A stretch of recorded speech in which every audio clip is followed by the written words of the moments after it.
Skinete, ty výtvy jsou zlo. Z mého úhlu pohledu jsou Lucky Boys zlo. Pak jsi ztracen.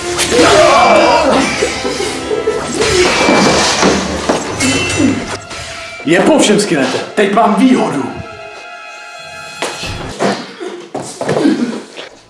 Vždyť jsi byl vyvolený.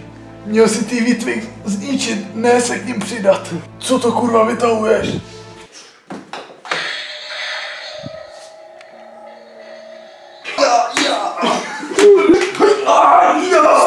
Stop, ty vole, co to děláte, kurva? Co si je?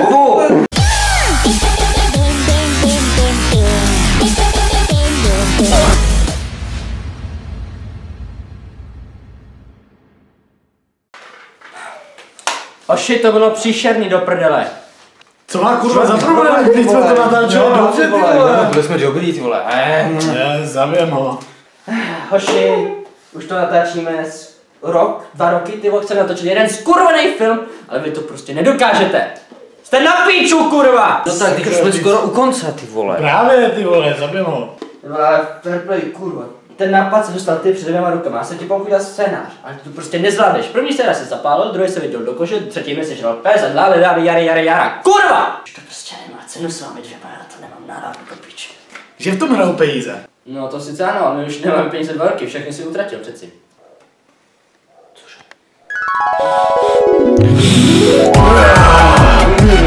Pošlete ty další holky trochu 19 000. Děvky! Jdeme ukolovat všichni a Skinete pozit taky, když to platí. Ty debile! Vždyť ty jsi taky utrácel.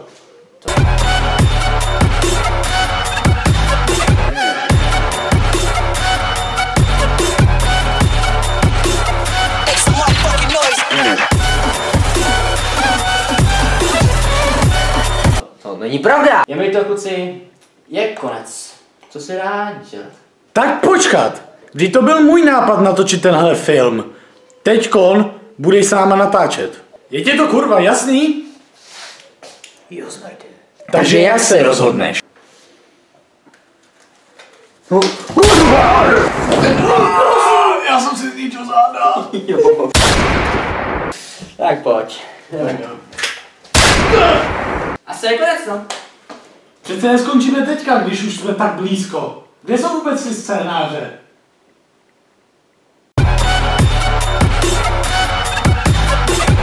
Yeah!